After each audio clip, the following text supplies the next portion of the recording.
Donc là, on parle de Twitch, d'accord?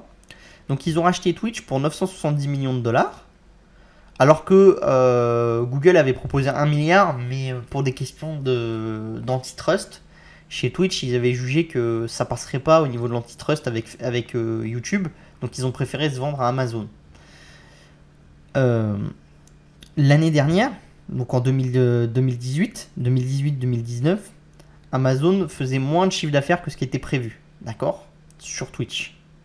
Et il y avait beaucoup de gens qui disaient que vraiment c'était pas terrible, c'était pas top, Twitch, c'était pas une bonne acquisition, ce genre de choses.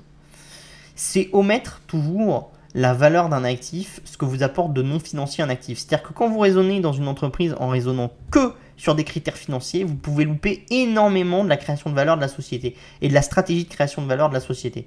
Si vous ne regardez que le PNL de la boîte, donc c'est-à-dire les flux financiers, vous loupez énormément de la création de valeur. Surtout dans l'ère du numérique où la valeur, elle peut être masquée et ne pas apparaître sur les flux financiers de la société. D'accord ?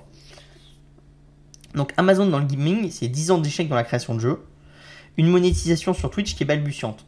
D'accord ? Donc vous vous dites, ah, c'est un échec, faut qu'ils arrêtent, ils vont pas réussir et tout. Et pourtant, le hack de Twitch nous a montré quelque chose qui me fait dire que Amazon pourrait passer du loser de ces 10 dernières années au winner de ces 15-20 prochaines années. Pourquoi ? Parce qu'en fait, quand vous regardez le leak de data, il y a quelque chose qui est apparu, c'est-à-dire qu'ils ont, on voit une surcouche à Twitch qui s'appelle Vapor et qui est plus ou moins en fait un Steam-like. Et en fait, vous comprenez tout de suite la valeur de l'actif, c'est quoi ? Vous avez Twitch, vous avez des joueurs, d'accord, qui sont sur Twitch et qui regardent d'autres joueurs jouer. Ok. Et là, vous allez rajouter une surcouche d'achat de jeux vidéo à Twitch. Donc par exemple, quand vous regardez votre streamer jouer, bah, vous pouvez dire, tiens, ce jeu je l'aime bien, je vais l'acheter. Et automatiquement, vous êtes dans le channel de paiement d'Amazon et vous achetez le jeu automatiquement. Et vous pouvez le télécharger automatiquement. Du coup, vous allez utiliser les serveurs parce que le jeu vidéo, c'est quelque chose qui est très gourmand en bande passante et vous discutez beaucoup avec les serveurs. D'accord ? Donc, vous allez demander à AWS de faire des choses et de faire des innovations qui vont permettre de télécharger efficacement des jeux qui sont lourds, de faire les choses efficacement. Et tout ça, c'est des choses qui vont avoir de la valeur dans AWS. Parce que c'est des choses qui après vont pouvoir être utilisées sur les produits en B2B ou ce genre de choses, même si à la base c'est B2C. Mais en plus, il y a quoi d'autre ? C'est que sur l'aspect nouveau d'Amazon qui est de se lancer dans la publicité. C'est-à-dire que ce que fait Amazon de plus en plus, c'est vraiment ouvrir sa plateforme et dire aux gens, vous voulez faire de la publicité pour vous mettre mis en avant sur Amazon, faites de la publicité et du coup ça a de la valeur pour vous parce que vous êtes mis en avant à l'endroit où les gens vont faire l'achat. Et donc c'est mieux qu'Amazon, c'est mieux que Facebook et tout ça parce que les gens quand ils viennent chez nous, ils veulent vraiment acheter quelque chose. Alors que sur Facebook, vous tentez d'inciter à l'achat. Donc c'est un peu différent. Mais là en fait ce que vous voyez c'est quoi ? C'est quand vous êtes sur Twitch, vous n'avez pas forcément envie d'acheter un jeu. Mais si vous voyez quelqu'un qui vous plaît, qui joue un jeu et que vous dites que ce jeu il est bien, bah, entre guillemets, soit vous allez l'acheter sur Steam, et donc vous faites Alt-Tab, vous allez sur Steam et vous l'achetez, soit si on vous le propose sur Twitch, bah, vous appuyez sur Twitch, vous achetez le jeu. Et du coup, la capacité de monétisation, elle est dingue, parce que ça veut dire que vous pouvez faire des systèmes avec des royalties, en disant que par exemple, un streamer, que quand il joue à un jeu, et que des gens achètent ce jeu grâce à son live, bah, il touche une partie de ce que gagne Amazon. Et donc vous voyez que la capacité, la manière de faire, elle est considérable. Et en fait, vous avez acheté une plateforme qui avait des utilisateurs. Vous l'avez payé 970. Vous n'arrivez pas vraiment à créer du chiffre d'affaires. Et en ajoutant une surbrique, vous pouvez faire quelque chose de considérable. Et vous pouvez transformer un actif, qui était un actif qui semblait de mauvaise qualité et qui semblait pas être un bon achat, en peut-être un des meilleurs achats d'Amazon ces 10 dernières années. Et vous voyez, c'est un truc toujours intéressant, c'est de vous dire quelle est la possibilité de créer de la valeur avec un actif. Est-ce qu'elle va se passer ? Est-ce qu'elle va pas se passer ? C'est une autre histoire. Ça, c'est une autre complexité de la chose. C'est-à-dire que ça se trouve, Amazon ne va jamais sortir Vapor. C'est juste un truc qu'ils ont laissé là parce qu'ils ont essayé. Puis finalement, le management a dit on le fait pas. Ou ce genre de choses pour des questions d'antitrust. Enfin, vous pouvez pas savoir. Mais peut-être ils vont vraiment le faire. Et s'ils le font vraiment, c'est vraiment quelque chose d'important. Et en plus de Vapor, vous avez ce que vous appelez, vous avez autre chose qui moi me fait dire que quand même Amazon est quand même poussé dans son système et aller un peu loin. C'est VapWorld, qui est un système un peu un VR chat-like. Donc pour ceux qui connaissent VR Chat, c'est un jeu virtuel, un peu en Second Life, mais en 100%, en 100% à travers un casque de réalité virtuelle. Donc ça c'est intéressant parce que c'est encore une fois, c'est dans toute la mouvance qui anime un peu à l'heure actuelle les acteurs de la Silicon Valley, c'est le métaverse et ce genre de choses. Donc ça, on fera aussi une vidéo dédiée sur le métaverse. Je ne vais pas expliquer en détail ici, c'est un peu compliqué, mais on fera une vidéo dédiée.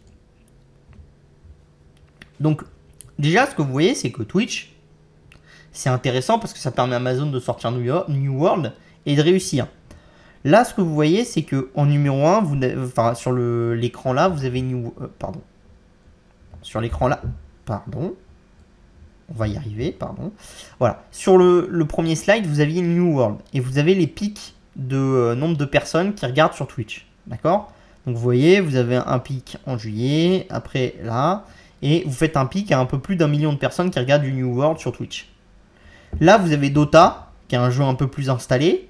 Vous voyez que vous avez un pic qui est là, à un peu plus d'1 million. Ça correspond à un événement international. Et après, vous avez quelque chose qui redescend au-dessus des 500 000. D'accord? Donc ça vous montre quelque chose. Ça vous montre que Amazon a été largement aidé par Twitch. Parce que, ok, c'est un bon jeu, machin et tout. Mais dans aucun monde, le jeu, sans être poussé sur Twitch, ne pouvait réussir un tel lancement. D'accord? Et ça vous montre la puissance de Twitch. Et on l'avait déjà vu, pour ceux qui se souviennent, avec un oscillo, à l'époque où c'était encore papier. C'était un oscillo gaming, c'était sur la sortie de... Comment ça s'appelle? Oh, j'ai perdu le nom. Du Battle Royale d'IA. Bon, bah, je me souviens plus du nom. Mais c'était la sortie du Battle Royale d'IA. Il avait été poussé sur Twitch. Et ça en avait fait un des jeux les plus joués. Alors après, ça s'était effondré. Ils avaient eu du mal. En fait, quand vous poussez sur Twitch, les gens regardent d'autres joueurs jouer. Ils disent, tiens, je vais y jouer. Mais ça fait pas d'eux des joueurs à très long terme. Or, ce qui vous rapporte de l'argent dans le business du gaming, c'est des joueurs qui vont jouer un certain temps. Donc, il y a quand même une chose. Mais ça vous montre que de Twitch, vous pouvez capter de la valeur. C'est-à-dire que pour Amazon, ça coûte moins cher d'aller pousser ses streamers, les meilleurs streamers, à jouer à New World que ce que ça coûterait à EA ou ce genre de choses. Parce que la capacité d'aller capter la valeur est différente. Donc ça, c'est vachement intéressant. Et ça vous montre déjà la valeur numéro 1 de Twitch. C'est-à-dire quand vous avez Twitch et que vous créez des jeux, vous avez la capacité de pousser vos jeux sur Twitch. Et donc d'avoir une mise en avant qui est considérable. On va continuer un peu. Comme vous le savez, moi ce que j'aime bien quand on est dans l'analyse des sociétés, c'est qu'il faut analyser le bilan d'une société, je vous en parle souvent, mais ce qu'il faut analyser souvent et ce que les gens oublient de faire, c'est analyser les concurrents. D'accord? Donc là, quand vous analysez les concurrents, bon, vous pourrez prendre Epic Store, on va le faire après, mais là on va prendre Steam. Comme Amazon, Steam il a bâti son succès sur quoi? Être le premier dans un secteur au moment où le nombre d'utilisateurs grandit. C'est-à-dire que Steam, ils sont arrivés les premiers sur le secteur de l'achat de jeux vidéo à télécharger directement voilà, en virtuel et pas en physique, pas de la vente de jeux vidéo physique. Ils ont bâti leur attirance pour les joueurs sur quelque chose d'assez simple. C'est-à-dire leur attirance, ils l'ont bâti sur quoi? Ils l'ont bâti sur le fait que télécharger sur Steam, c'était simple, qu'il y avait toujours un côté plutôt pro-consommateur, c'est-à-dire que vous aviez des remboursements plus faciles, ce genre de choses. Enfin, vous avez quelque chose qui favorise le consommateur. Et quand vous regardez, tout ce qui s'est construit au tout début d'Internet, c'est plutôt des acteurs qui sont comme ça. Amazon, il favorisait plutôt le consommateur. PayPal, il favorisait plutôt le consommateur. Il y avait vraiment une structuration, parce qu'en favorisant le consommateur, vous allez attirer des gens. Et donc, vous avez une capacité, même si, du coup, vous allez à une rentabilité qui est un peu plus loin, vous avez une capacité à aller capter du nombre d'utilisateurs qui est un peu plus violent. Mais ce que vous comprenez, c'est qu'à l'heure actuelle, c'est plus compliqué parce que les acteurs sont déjà installés sur un marché et en fait vous pouvez difficilement aller conquérir des utilisateurs en sortant un produit et en disant juste mon produit il est bien, venez jouer à ça et puis c'est tout. Parce que si vous sortez l'équivalent de Steam, qu'est-ce qui pousse les gens à utiliser plutôt vous que Steam? Donc vous avez une nouvelle évolution, c'est-à-dire que la nouvelle tendance, c'est d'aller créer des actifs dans le monde du e-commerce et ce genre de choses qui ont des nouveaux attraits. Donc par exemple, si vous regardez Amazon, Alibaba, ce genre de choses, c'est des plateformes de e-commerce, vous achetez, vous machin, truc. Qu'est-ce qui s'est créé depuis? Des plateformes de revente, Vinted, ce genre de choses. Parce que vous préférez revendre. Et que vous revendez entre particuliers. Et que revendre sur Amazon, c'est pas très simple. Qu'est-ce qui s'est créé aussi? Toutes les plateformes de social commerce, comme Pinduoduo, donc qui vous permettent d'acheter à plusieurs un produit. Et quand vous achetez à 15 le même produit, vous avez une réduction. Parce que vous faites du volume, ce genre de choses. Et donc, vous voyez bien que l'univers a complètement changé. Vous avez d'autres acteurs qui se sont lancés. Shein, par exemple, dans les vêtements. Eux, ils se sont lancés en étant très anglais Instagram, TikTok. C'est-à-dire, en fait, vous poussez les gens à acheter énormément de vêtements parce que vous les payez très peu cher. Donc, vous avez un panier moyen qui est très très élevé, un nombre de vêtements envoyés qui est très très élevé. Et en fait, les gens, ils vont montrer toute leur garde-robe Shein sur TikTok d'un seul coup, avec des dizaines et des dizaines de vêtements. Et après, ils vont les revendre, en racheter des nouveaux, et il y a tout un système de troc derrière Shein. Voilà. Vous avez des plateformes en France comme ManoMano qui se sont spécialisées dans un secteur avec beaucoup d'éducation derrière.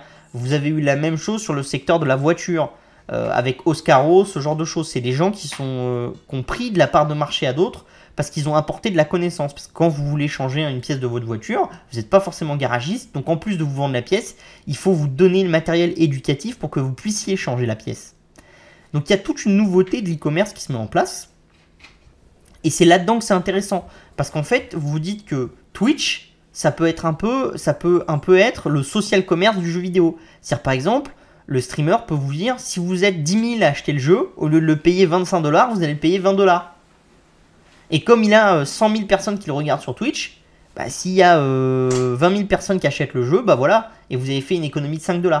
Et du coup, vous poussez à la consommation, ce genre de choses, et vous avez des capacités de monétiser, des capacités de créer des choses et de créer des nouvelles manières de monétiser le jeu vidéo qui sont considérables. D'accord? Donc ça, c'est très très intéressant.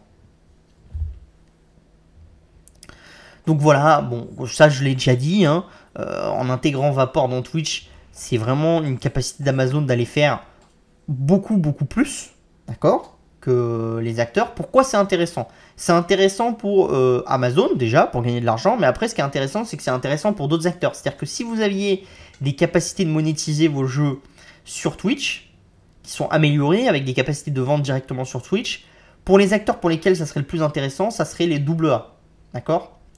C'est vraiment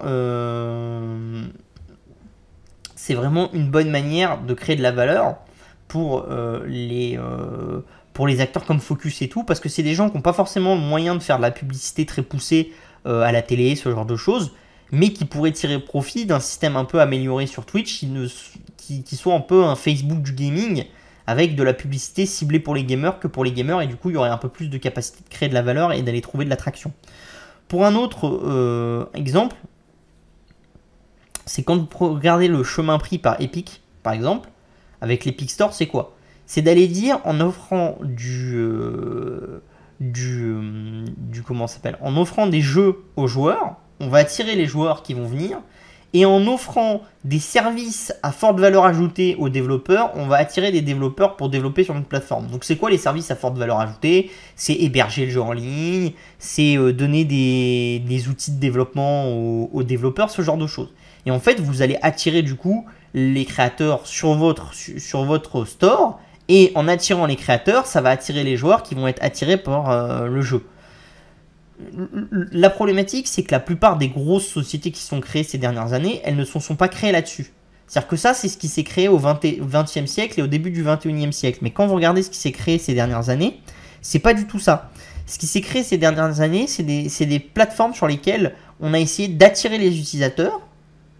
Et après, les utilisateurs ont été tellement attirés que ça a attiré l'offre vers la plateforme. Donc par exemple, vous prenez Uber, c'est ça. Là où ils ont essayé de convaincre les chauffeurs sur les premières villes, après ça marchait tellement bien sur les premières villes, il y avait tellement de demandes qu'ils n'avaient plus besoin de convaincre les chauffeurs. Et que la seule chose qu'ils essayaient de convaincre, c'est les clients de venir. Et après, vous avez une telle part de marché et vous avez un tel nombre de clients qui viennent chez vous qu'il n'y a personne qui peut se mettre en concurrence et que vous écrasez la concurrence sur Deliveroo, c'est la même chose. C'est les utilisateurs que vous essayez de driver. Et c'est pour ça que par exemple, vous voyez quelque chose d'intéressant. Uber Eats qui s'est lancé bien après Deliveroo en France, bah, ils ont réussi à prendre de la part de marché. Pourquoi? Parce qu'en fait, le nombre d'utilisateurs de Uber est plus important que le nombre d'utilisateurs de Deliveroo. Donc en fait, vous avez attiré plus de gens à vous. Donc, vous avez des capacités d'offrir des livraisons plus importantes aux livreurs ou ce genre de choses. Donc, vous attirez plus de valeur. C'est assez simple. Et là, en fait, l'avantage pour Amazon, c'est quoi? C'est qu'en ayant acheté Twitch, ils ont déjà acheté la création de trafic. Parce que le trafic, il est déjà là sur Twitch et il augmente chaque année. Donc, en fait, la seule chose qui manque à Amazon pour gagner dans le gaming, c'est d'être capable de monétiser ce trafic qu'ils ont sur Twitch. Et une monétisation de trafic, c'est considérable parce qu'un utilisateur sur Facebook, ça se monétise entre 15 et 20 $. Vous avez 500 millions de personnes à peu près qui viennent voir les gens sur Twitch. Et ça fait un peu moins de 350 millions d'euros de chiffre d'affaires. Donc vous avez moins d'1 $ de monétisation. Ça vous montre, si vous voulez, l'explosion de la monétisation que vous pouvez avoir. Et sur Twitch et sur Facebook, vous avez même une explosion de la monétisation depuis qu'ils ont lancé les achats in-app sur Instagram et ce genre de choses. Donc ça, c'est très très intéressant.